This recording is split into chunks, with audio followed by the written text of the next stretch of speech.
The Eternal Lonely Day. By Star Scribe. Chapter 7. Daytrip, 50 AE. Alex had never felt happier than the day she opened the Museum of Human Achievements. It was by no means an accomplishment that was purely her own. She had elicited donations from hundreds of Alexandria's most prominent citizens. Granted, many of those had thought she was a Philly Scout doing a charity project. She couldn't describe her satisfaction on the day of the grand opening, when she stepped out onto the stage and saw their shocked faces. No, she wasn't representing Lonely Day. She was Lonely Day, founder and former mayor of their city. She had commissioned Raven City engineers to design the structure.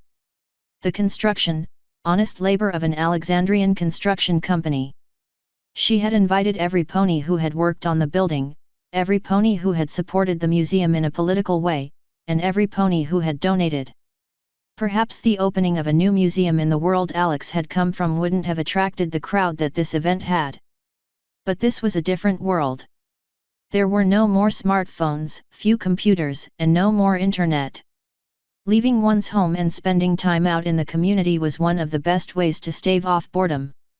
Her speech was over now, along with the mayors and every other important sponsor of the project. Great throngs of ponies now pressed down into the concrete entryway, even as a slow trickle made its way out the exit. Alex found herself swallowed by it, taken up by her friends and acquaintances in the slow press down beneath the earth. She found herself standing beside Taylor, whom she could not fail to identify even in a crowd of thousands. Taylor was the HPI's official representative in the equine world now, and dressed the part. A pony-shaped uniform had been made for her, resembling the one her comrades wore beneath the surface. It had but one addition theirs lacked: her cutie mark was embroidered in the expected place. On this particular occasion, she wore a vest with a laminated panoramic camera raised on a pole to be over her head, along with what Alex took to be a recorder. "Ho, Taylor." "Ho, Alex." Taylor responded, embracing her as best she could in the crowd. It had been several decades now, but Taylor's appearance still seemed young and healthy. Other than getting larger and more mature looking, time appeared to have been as kind to her as it was to Alex's other friends.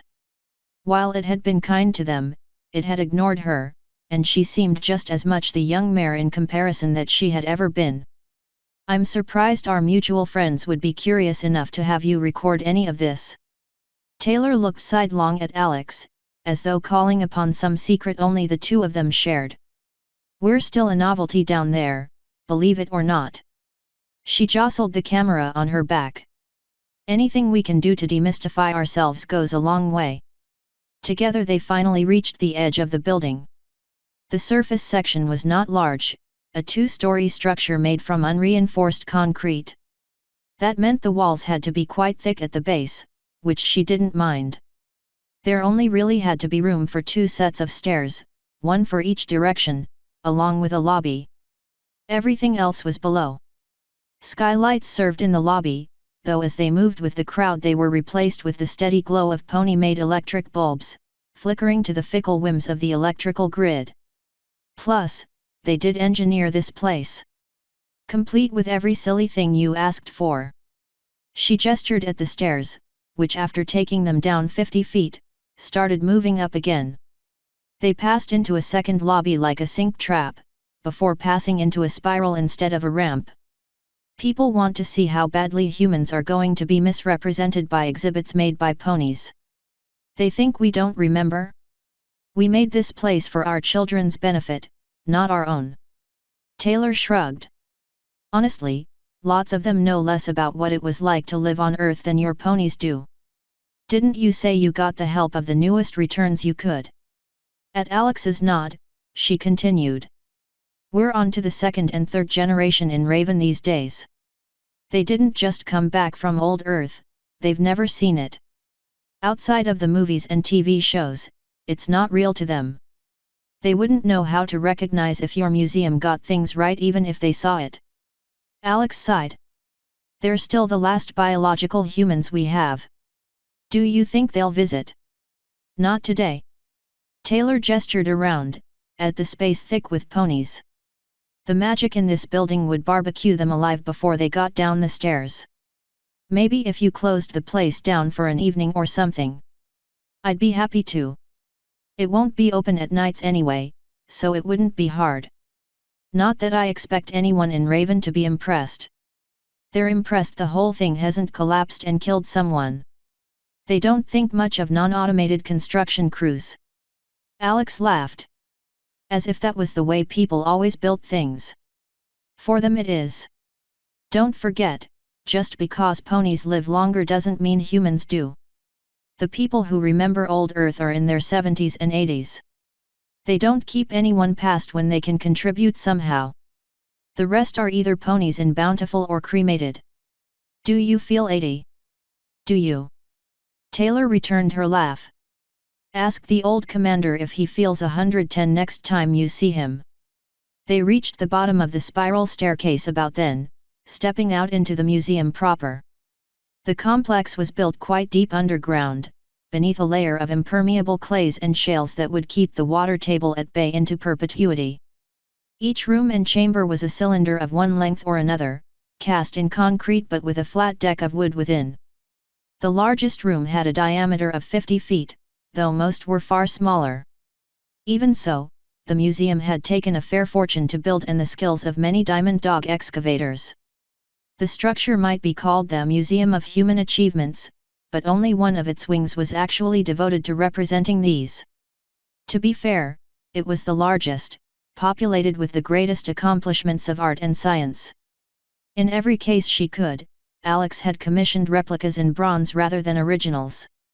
Where bronze wouldn't serve, she had settled for laminating in thick plastic. The replicas of beautiful historical works filled that space. For many ponies who entered, it was their first time ever seeing the human form in full scale. They passed through the other two wings in turn, where the history of human civilization was summarized and a sketch of modern life before the event was depicted. For this last they made use of a single HPI-built projector and computer, which could screen a few old movies. She found Amy at the little theater, reading a book at the controls as she waited for another show to end. She looked up as they approached, grinning. Alex, Taylor. She put her book down. Do you want me to let you in? I could clear out a few seats. Nah. Alex spared one glance at the huge line waiting for the theater and she knew what result that would have. We just wanted to say hi. Actually, do you think I could sit in the aisle? Taylor gestured to her camera. I think they'd want me to get a look at the theater. I won't stay in there for long. Be my guest. Amy gestured at the doors. Just don't be in the way when the show ends. It's got another 8 minutes. If you stay in there and get trampled, it's not my fault. Noted. Taylor slipped inside, leaving the two of them relatively alone. So long as they kept their voices down low enough that they couldn't be overheard with the line so close. Is your mom upset you chose to work here?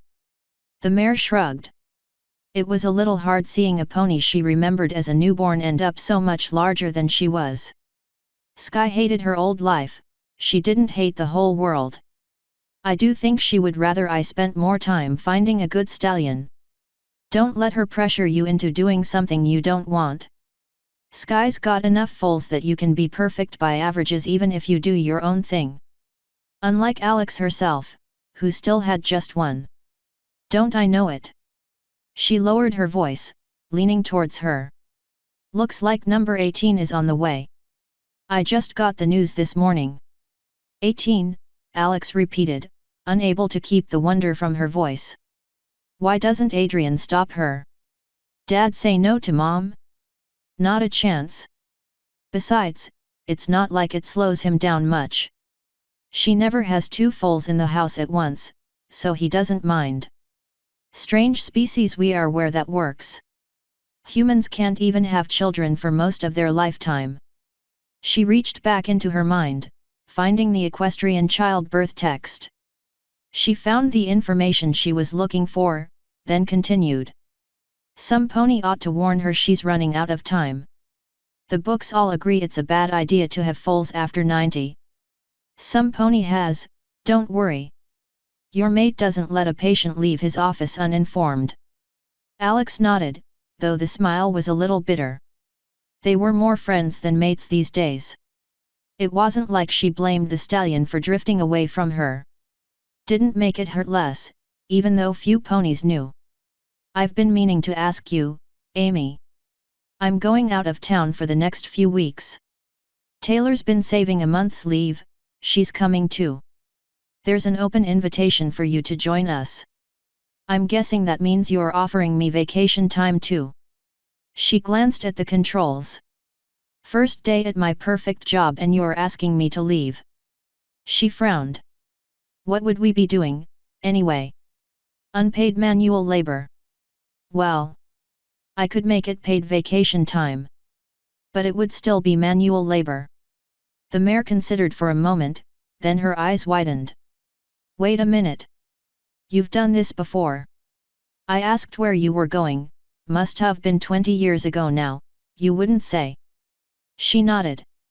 I still won't say. But you can come if you want to. I took your mother a few times, but we both know she's too busy and important to come on a vanity project. But I'm not, I see what you're saying. She shrugged. I know your boss. She'll make exceptions when she knows it's a project that will help you in your work. Really? That got Amy's attention. It's about humans, isn't it? She nodded. It's gonna be buckin' hard work in the spring sun, and I'll swear you to secrecy when you're done. When would we leave? Taylor returned at that moment, eyes still wide from the darkness of the theater. Recruiting more slave labor, eh? Alex only shoved her. Tell me you didn't have fun last time. The mare's smile didn't falter. Sure, whatever. Doesn't mean we aren't doing slave labor. She reached out, gripping Amy's shoulder. It's hard work, bird pony. You might not be sturdy enough. Is that so?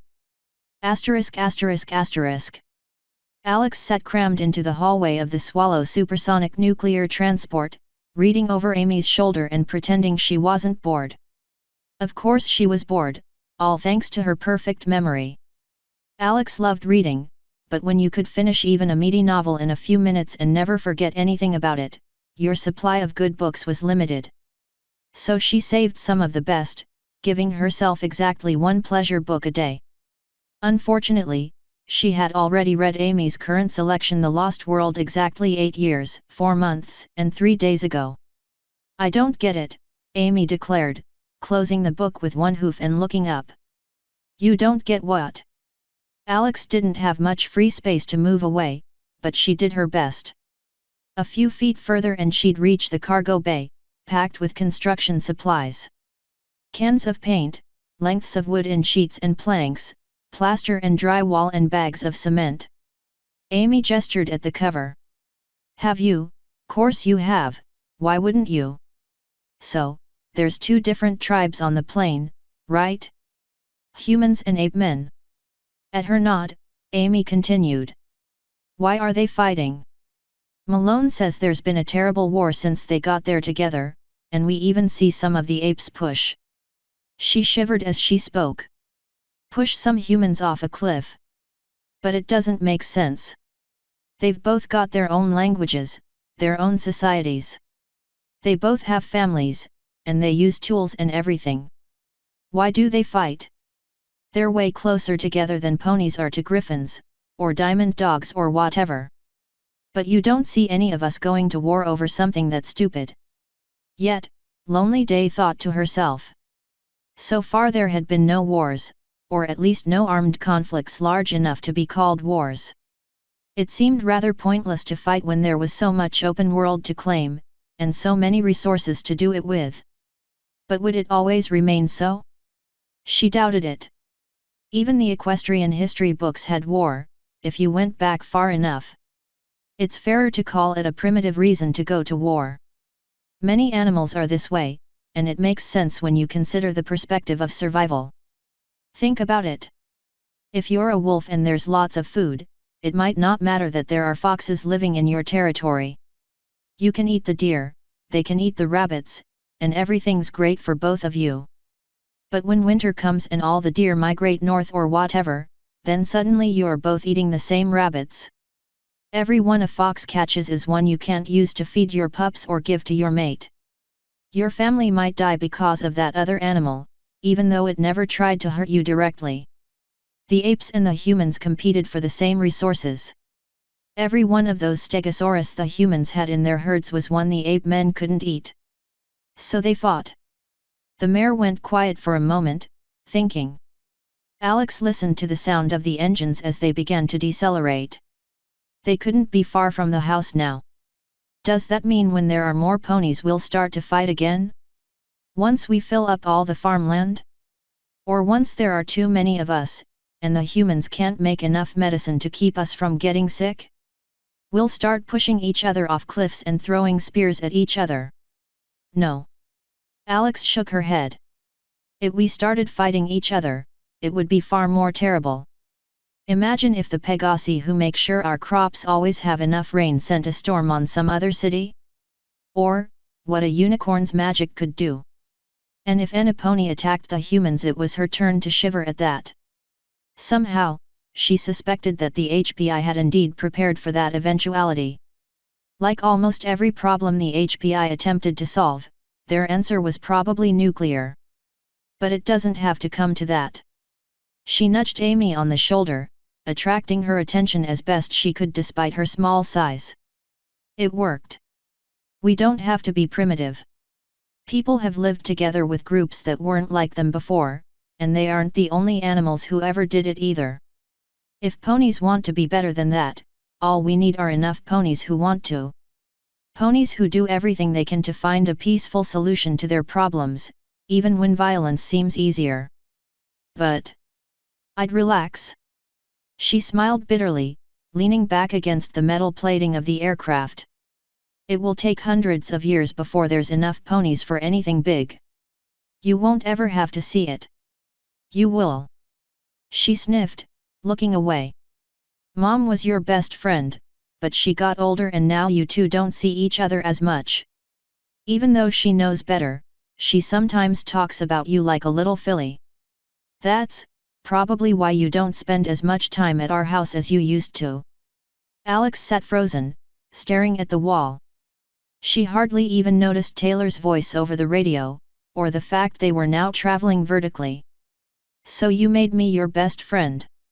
We spent so much time together when I was growing up. But I'm getting older too. She kicked her book away, towards Alex. In a few years I'll just be another one of these books to you. Just another memory. It was all she could do to shake her head, which Amy ignored. At least by not arguing it couldn't get any worse. It got worse.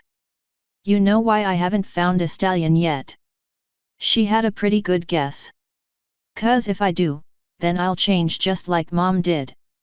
And all you have to do is hang around and act all nice, and you'll get yourself a perfect little replacement.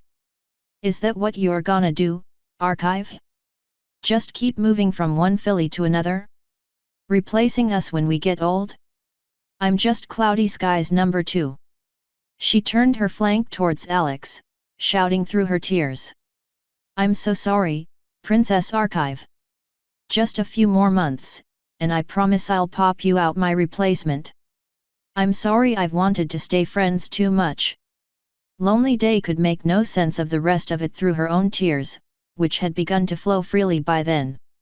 She backed away as far as she could, until her flank collided with a stacked pile of lumber. The world melted into 100 blue rainbows, and she found herself unable to stop. After all, at least some of what Amy said was true. I. She couldn't form words, couldn't force her mouth through the shapes that would lead to a reply. What was she supposed to say? You're one of my best friends, Amy. Just 'cause you're Mom, just 'cause Sky and I used to be this close doesn't mean. She couldn't even form a reply. Instead she melted into a weak little pile, whimpering and useless. Time passed. Alex was conscious of little then, fleeing into the many-roomed mansion of her mind. Lonely Day had stood against the forces of hell and faced death without fear. That was nothing to hearing such awful things from her friends. There was no defense, nothing she could do but accept the truth and not argue the rest. She deserved every word of it, especially the parts that weren't true. Alex, I didn't mean all that. Amy nudged her with one of her wings. Alex couldn't even see her face through her own tears, though she tried.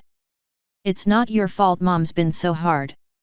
It's not, it isn't right for me to take it out on you. She shook her head. You have every right to hate me, Amy. I'm a freak. If you don't want to be my friend. She felt Amy lifting her into an embrace like a filly, and she didn't resist. It's not your fault I'm scared. Alex blinked. Over the next few minutes, she found herself recovering enough to speak. This was good, since their aircraft had nearly arrived. This would be bad enough without involving Taylor too. You were never your mom's replacement, she eventually said. Sky always wanted to forget humans. But you're more interested than any pony I know. You like to read as much as I do, spent time with me at the library. Sky never would have done those things. You can both be my friend without you replacing her, or her replacing you, or anything like that. Oh. The mare relaxed, releasing her. Alex staggered for a few seconds, trying to force herself back into calmness. She had cried enough that she actually had a little success now. If I wasn't your friend, I wouldn't have invited you. She walked past the mare, resting her side against her lumbar in a way that was almost loving. I don't show this place to just any pony.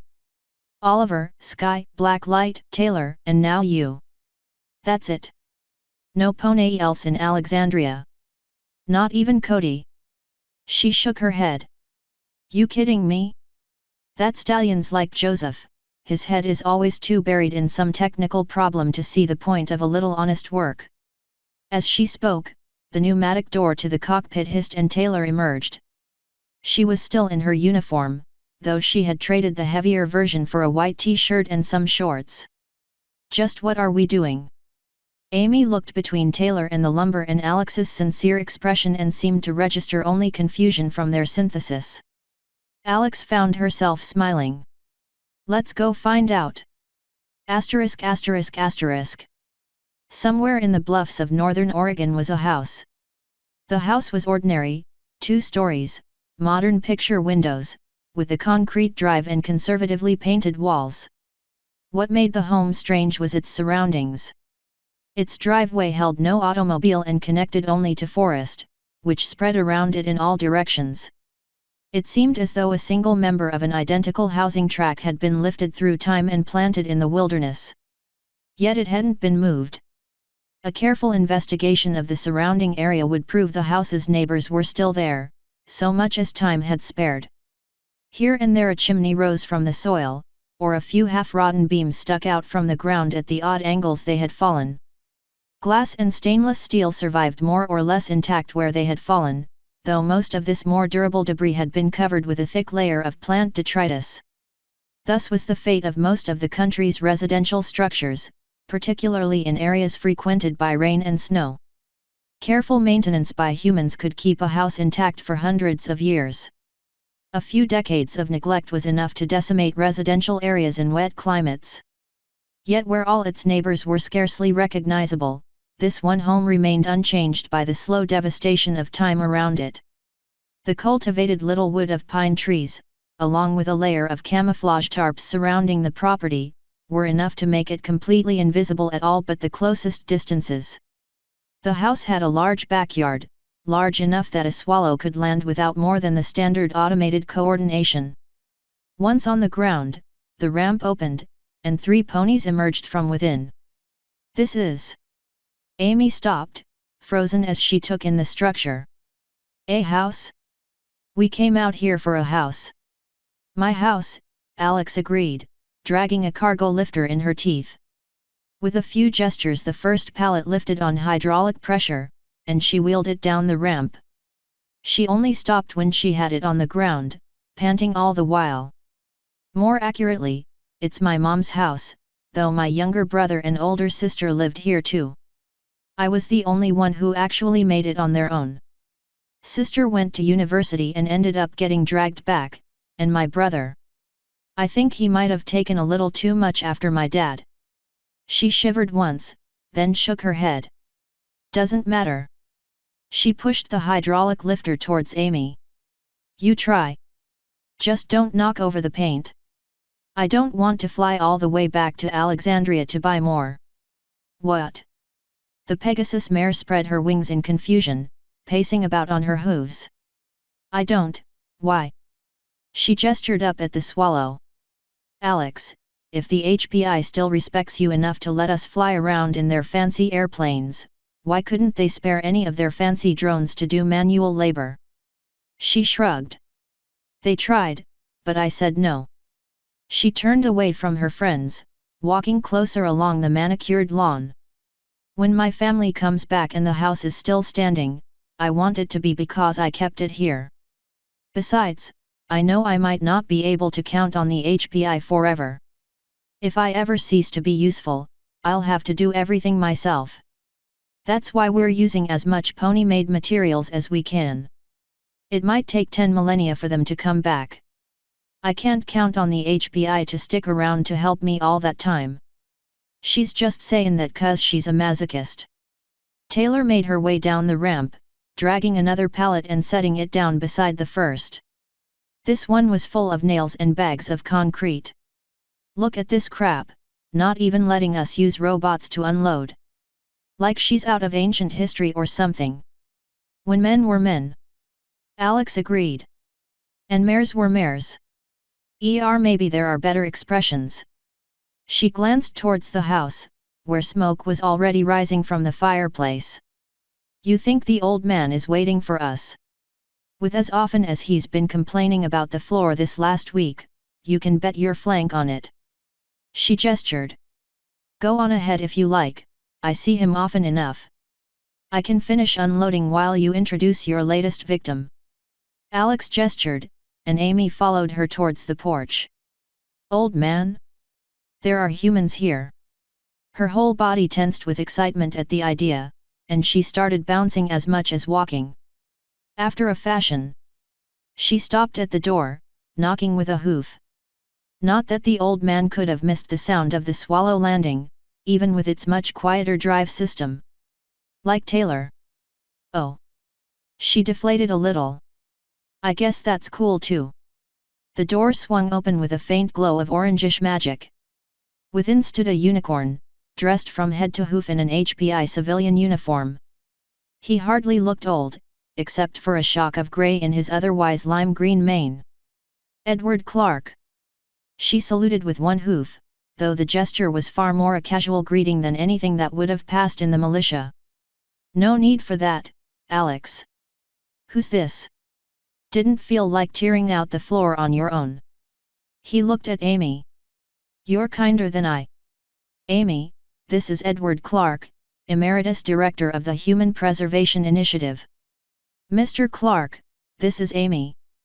Amy's hoof began to shake as she lifted it, though Clark was supposed to be the old one. Just Amy?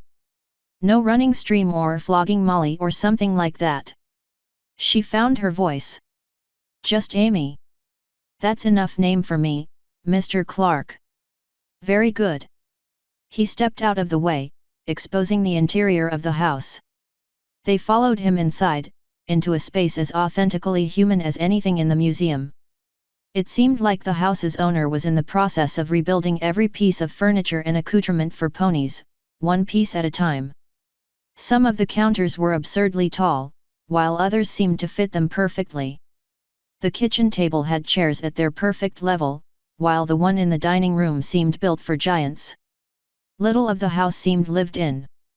The open door to the downstairs office revealed the entirety of Clark's living quarters, a tiny cot surrounded by various computer consoles and flexible displays that certainly couldn't have existed in the period the house had been built. Only rations for me to offer you, I'm afraid. He opened the fridge, which was empty except for identical plastic bottles with different colored caps. No time for cooking, you know. He levitated a pair of green-capped bottles towards the two of them, twisting their tops off as he did so. "What is this?" Amy took the bottle in one of her hooves, sniffing at it. She wrinkled her nose in disgust. "You can't really eat this." Alex downed her own in a single long gulp. "It's what humans live on these days, Amy. Preparing food is a luxury for surface dwellers." She tossed her empty bottle into the waste bin. "Which you are, Mr. Clark. I said I'm fine with you using the kitchen. Last time I was in Bountiful I saw plenty of real food." Alex watched Amy take her first few sips, grinning at her reaction. Evidently the pressure to be polite and the hunger from the flight was greater than her disgust, because she got it all down. "Most of them do. It never made sense to me, though. I spent 20 years getting used to this stuff, and now I'm food independent. Why go back to wasting time? I can get more for my chits drinking this than I could buying produce in Bountiful. And now you see why we brought so much food with us." Amy nodded, tossing her own empty bottle into the bin. "I've read about all the big cities. I've never heard of a place called Bountiful." "Big cities?" Clark looked Amy over then, as though he was seeing her for the first time. "Ponies all look young to me. You're second generation, aren't you?" Amy spluttered, but he just patted her on the shoulder and smiled like a grandfather. "Nobody who ever saw what cities are supposed to be would ever call anything that's on Earth now a city. Bountiful isn't on any maps, Amy. We won't even be allowed to go there unless you're sworn to secrecy. And you wouldn't want to live there." Taylor came in dragging a wheeled plastic crate that had all their perishables chilling inside. She nodded to Clark as she passed, plopping it down in front of the fridge and clicking it open. She could if she wanted to. Alex stepped forward to help, shoving Clark's sorted rows of Soylent one and all into the crisper drawers. "She doesn't have any children. I don't think you'd be happy there, Amy. You can judge for yourself I guess, but nobody's told me what this place even is. Not that you told me where we are now. Stupid planes never having windows." Amy sat on her haunches, glaring around the room. "Why am I here, Alex? Is it to help you fix your house, or feel confused about secret places I've never heard of?" Alex stopped unloading, hurrying over to embrace Amy from the side. "Hey, relax. You're so smart I forget you're actually a new recruit into this whole business." She glanced down at her communicator, then up at Edward. "Is my car still in the garage? I think I'll take Amy into town. The floor will still be here for us to tear out tomorrow." She nodded shyly towards Taylor. "If you're okay unloading without us." She shrugged. "Your show. I can't bring it inside without you two helping, though. But if it doesn't rain we should be okay." "None scheduled until tomorrow night," Edward cut in, moving over to Alex. He lowered his voice. "If you take her, you're responsible for her. She's honest." Alex didn't hesitate a second before she spoke. "I can't be everywhere at once, Clark. We need friends. I trust your judgment." He relaxed. "Don't scratch it. It's my car. Should be a blindfold in the glove compartment. Come and get me if there isn't, I'll find something." "Got it. Come on Amy, I'll explain on the way." She had to lift herself up onto her hind legs to open the garage door, but Alex didn't have trouble with dexterity anymore. A rugged little vehicle waited in the garage where some pre-event Hulk had doubtless been rusting before. Its closest analog to human vehicles was a dune buggy, its suspension high and thick wheels large enough to grip and roll over most obstructions. It was enclosed however, and the entire roof was covered with semi-transparent solar cells. Alex waved her wrist at the rear of the car, and both doors sprung open. There were only 2 seats inside, along with a large flat cargo area. She hopped into the driver's seat while Amy clambered in beside her, and both doors shut on their own. "Welcome back, Alex," came a soothing female voice from the controls. Her seat adjusted automatically, moving as far forward as it would go. The controls consisted of a large projection screen on the huge windshield, which made the whole front of the vehicle appear to melt into the wall of the garage. "It's alive." Amy stared around her in wide-eyed wonder. The exact same expression she'd had the first time she rode a hummingbird. "I didn't know the HPI could make living machines." "They can't." Alex gestured to the glove compartment, one of the few sections of plastic that wasn't part of the projection. "There's a blindfold in there, Amy. I have to make you put it on. No pony is allowed to know where Bountiful is unless they're a citizen." Amy nodded and began to comply, though she didn't look happy. "So you're a citizen?" The garage door began to retract at her gesture. "No. They just couldn't hide it from me. It's a whole city of former humans. I can see where it is in my sleep." She leaned forward. "Hey Athena, take us to Bountiful." "Of course Alex," said the computer. "Designation set for Bountiful. Your route will take 48 minutes to complete, is that okay?" "Yes." "Okay, I'm wearing your stupid blindfold." The vehicle began to move, though there was little engine noise. Only the occasional hiss of compressed hydrogen, and the whir of electric motors. "I think you can tell me where we're going now. I've had enough with secrets. It'll be easier to show you when we get there, but I can tell you some things." Alex rolled sideways, so she could look towards Amy. It wasn't as though she had to do anything to drive. "You know more than most ponies about humans. You already know they don't live as long as ponies do." At her nod, she continued. "Well, there's no room for humans to get old in the HPI's bunker. It would be positively stupid to let yourself get old and die over a century too early when there's another option. A few still do, but most don't. Problem is, ponies are dangerous. They concentrate magic, which makes an area more and more dangerous for humans. Bountiful is the solution. Think of it like the second half of the Raven City bunker, where all the elderly go instead of dying. That makes sense. What's the point of keeping it secret, then? Wouldn't they be better off if they worked together with the other colonies?" "Yes, they could be. If their priority was having a prosperous settlement. That isn't their goal, though. It's hard for us to understand life in Raven. Just realize they're completely dedicated to keeping humanity alive. Everything they do is about that, including making great personal sacrifices. They stay hidden for the same reason Raven stays hidden. They're afraid ponies will want to take what they have." She gestured at the car they were riding in. "Bountiful is an extension of Raven City. It's a technological, human city. Even if no humans live there." "That sounds wonderful, Alex. Like a dream." She reached out, running her hoof along the door, though she had not removed the blindfold. "Maybe." She frowned. "It serves its purpose. I don't agree with all their policy decisions, but it's worked so far. Not every pony from Raven wants to live there. Some of them, like Taylor, want to live real lives of their own when they're done with their time in Raven. Lots of those are living in Alexandria now, and you wouldn't even know to look at them. I wouldn't mind working to save humanity." Amy sat back, leaning into the chair. "That sounds better than the museum. Wait until you've seen it."